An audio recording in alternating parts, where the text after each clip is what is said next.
mala jukot bela mala jan time me chapan kaya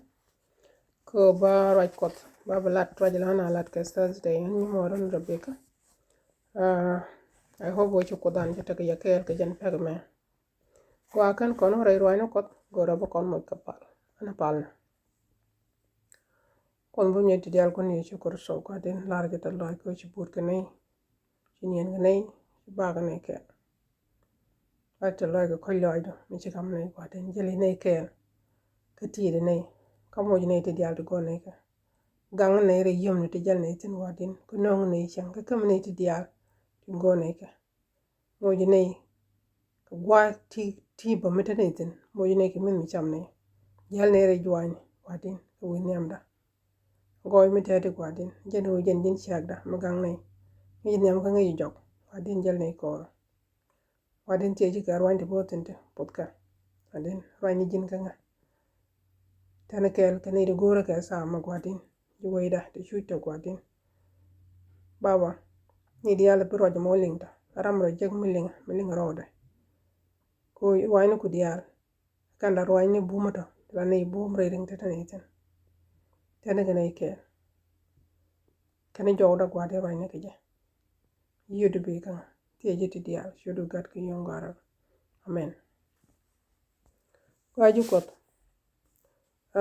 che lar male che ban ko ba Sabbath school an ba balat Sabbath school la ko na lat no won la dane Sabbath school on Thursday ngai ko na wona na ta kon ka lesson 6 ka Sabbath school lesson 6 ya lesson number kalien che ta ni wona na bane ban sacrifice Jesus bane janga ke bane ja understanding sacrifice sacrifice chere ko to be Jesus ro to kuje la ro bane ja understand memory verse kan ga je ka Revelation 5 then verse 9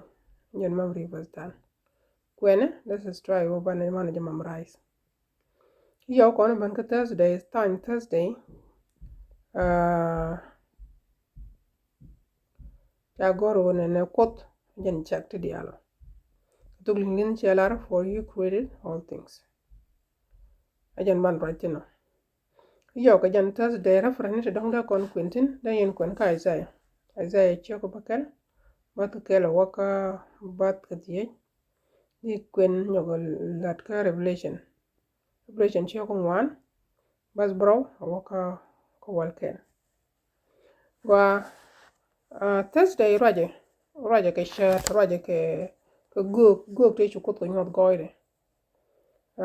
ko ngi ko ne wona ne any generation mi ben ni jil mi ben ko la te garande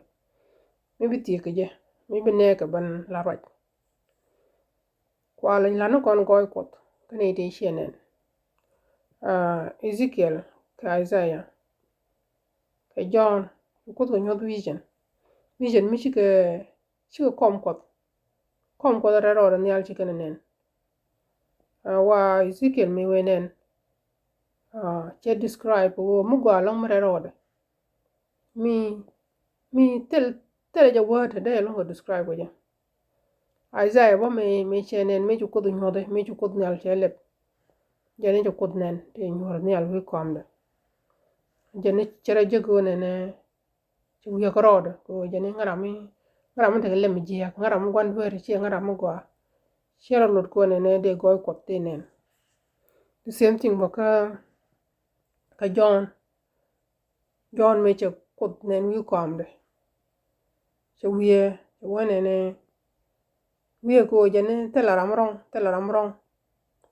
ko te kut ko shi koro ko jo kon ji duore so mi telaram rong lodo gor kon mi den ko ban rong ko ban kul wo kut ko point dana jel kon go jama shi koro te kon ji duore to kon gele mi jiak point dan bo point mi te ke joy point mi te ke sin e jakam kono gwando nan wol so shan kide Jesus the plan of salvation jari alaka to kot the plan of salvation jari alaka ajene ka sanctuary mi te ko Old Testament ka God Israel kiga ngi je wona ne ko jira mu ba duwar ku ba ga pal ka bijina mu gam bu kut ko gori riem gori del bien no be sacrifice ko ba det ko ba duwar ku ba ku la lak ajene shi ban continue me ci Jesus ci ban ci mutuwa Jesus jen sacrifice dan ajen delan an bit duwa dial biga la gra chalaro wo kon wo kut ko Jesus bu kon mo ke bide mo bor ajen bu kum kon ko kon di duwari miteli Jesus ci kon ra ci kut ko tele mi da kon jaga ci kut ko kay kuje mo mi ci jaak mi ci kut go nyot goy ga je akra jego ne shi gwa ma da ko te ko kon di duwari te re tubo pin wana me tele mo gwa ma te ko kon mi dong do kon kule jaga ja do kon nyal bad mo gwa dan be ka nga mo gwa dan be ka Jesus ci won te believe ku dan te believe ko bu kon kula kam goy mboko jan ejen te kon kula redeem rey duwari kon te kon kare duwari kon te kon la kariyam de te kon mo ke bida and then ci kon ne te go me je banane ce laro jini mi ci gwanen mi ci ngene ni ci gwar shenen ce bare dan ce bana la ko mi ci believe ku dan wo bu kon kula jaga ja bu kon te ke value ke bu kon te ko gwa bu kon te nen ke bu kon te ke bu kon ne te rong re ko ce daga do mi ci ko yodu ngon ci ja mo gi long imagine mu ko real kel kan mu ko kit mi ci gat ce ngar ga ke rewton mi ko real kel de jaga ja bu gan ngar ga bat mu ko kit de lo de je ko te value mi di kono te tel value no gon cer kon mi de dan ciun bat mi ci ko ti liu ku dan ci kon mo ke value ci kon ko riem de ci kon ko riem de ci kon mo ko gwa re ko ci kon mo ko gwa re jaag na re planet ci kon ko riem de ci liu ku dan bene je ban ke jen Jesus ya ci liu je ci kon yo rew ci kon yo nuk de eno nuk ajen ci dial jado mu guy konan koroso guy konan liya liugo je kon ngajo kut nako kon rewdo ma bana guy wona no aken duwar kon aken tigat ko ken ci jag bo wona wujjado bu liu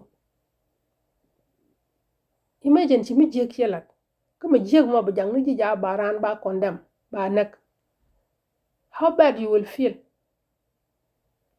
yani belo de jadlo ko charan tan naga kwidu naka ye kwidu ko shi duwar ka tele mu de no balat ila ba nang nije so koros la ko na timrew timo kon ko ne ci kudan ci liwu kwidan ko no ko na long ka yudo kon doro go this is how ajen jieg de mon doro ajen jieg de ne liya tele mu de den ko kujo mo mi ci kon dir kon tam na charo price dung dure mo price dung dure elia Jesus lo do chukon da goro kon Jesus nektana ko je liwu kwidan once yeyen chukon da ma dure facial intentionally lot kon e chukon da ma dure ko wo kon dure ngi kon je dure mo how bad mite mi je mu chukola jira ande ci ngado kama jieg ma ce ji kos kama baj long la ra ne ke la ja gole ko ngi me jieg ce la ji kon Christian ngi kon o sin mu ce let ko kon sin ce kon let ka mi jieg ce kon let ka mi jieg to ko dan ce jaga biliu ko kidan jan kide do kon nan ke sin do kon ter ke sin ko sin ce gwa atel Jesus ci ko da mu ci kut ko ci ko da mu ci kut ko kon di duwara da kon wa tele kon bi me da kon la tele ko righteousness tele ko right tele kon عشان كده قولوا جيسس ترى مو كتكو أتل جيسس جلا باب ويمونا نقولوا بو كتكو نو جيسس ko point kura dai wa ko tara mu ku ne me ga de swele ne me de kan ka sai pam karo ade mi cha nyot lei la liwo mi ko mi ba ko kon mi kon ko ne kon pan kon tinda kon wang ci kon don ngane so ko goro bane ngajo he is very holy holy relero long ko relero kamere relero de gor kon mi bu kon lak ko bana ko ti ke je mala kon Jesus bu kon lak kriyam de ceban ko ce guru ba pakka ci kon waray ko ceban ko bu ko loñ mara ko ci liw ko kuidan ci ra jelit ci kon jogu jando ba ne tel rambo kut ko ile bu kon ban kanga do kon man ko Jesus bu kon nan kut ko bu kon mo ke bi de mon bor ko bu kon ko la jal ga je en bu kon ko la nen ga kana mo lo no ko kon lo kana la ro I don't care Jesus yala I care for you ene ran ko care ga a jang ram ku je ko liwu ku ne ne dial en ram ci no ci accept beta de kab so Jesus chola ni ko chola wa lo biya ka nga beta dun bay kab ba dor kon bagalak ka biya wa shan ko ko na shan won mon shan dura pal na ke te dial te tokte ko gwan jeng ni tama gaga to gore ta te kech te tu kore luna kot kana maj kana tu wan ci ko to ko goro bu kon dor ko dor ndir ko na lu ko na Jesus bu jat kel ko mo ko ran gap ko kon bu ci ko Jesus pala ke to ne ngi ro ko xiang mol ye nga roida ko cholo kon jeni biya kan biya no kan ajen ngen ticket an bo ye ka habe mi ciya bu ban kan tele je ticket ko pandi je kon ci kon do cho ajan kedi je lar ka tay te lo bana sacrifice dun ko bana ja understand sacrifice dun ko lo dun ngo che ban ene ri ya page edward jaga bon kok kriyam de jaga loj mara ko mi kan kon kok ken kon nyogo kok tel mi de kon loj mara ko apala no korano ko bata kon kel bo ko ban jare dopte ke easy ring de wakte sabala kon aperoje kon christian but kot kana paroje kon gad ka je lari sheni ma pan sheni ma man pin bata ya kel all the time ring titine mi kono koran ko dan ti kon kel ka jo kono joy dwal joy shuch bata ya kel lam no loy dan lam na ja bom na ka roy no ko lenga kon ko lojo kon ba pal kon mana pal ka we dan kwar kon community dan ko bata ka kel ka bata kon kel bo wan me gwa ba go ko pal kon mrel goiro wan ye ci korso gandin lar ci tal loaj kuy goido merero goido ja nene jaak ja nene prophet no kwadin man gaaj keke man ci wangin ci longa nin ci longa gwech ko gwa long kwadin lo du ko kene kon ji duwari kon jo tete lot ti biliwu pida adin ke ni de lot kwadin roñ ni kare lo ni ko o mi te mi kene ling ruai ni kwa din barka lenken wida lenken intelligent sometimes te teach ne kili but ko yelar shini ba pin ko dun ba ba pin ye mbiro ngi kwa din jange ne ye ngi ja ne ngi ja kwan yesu kurso ye du ne ngi ne nyu to ka ne jala tane kel ne ling don tam kwa din o putke bumke kam gor kana ta gwa botun kwara lo ne jilya ko goy chiyanga chi kamne chiyanga chi nongre da no bene ko long ne ko bene jari dog ten kela gad ko ten kela chiya mar ko ten kela weida ten kela kwar ko adin ten kela ni di chuch lo wal ni di chuch ta mama re dwar ni di tel mi de cham kana ni di tel tiem te ga nyurtin adin da ni ke kin gwan ne dia kin gwan chan ka kin gwan ne rang ria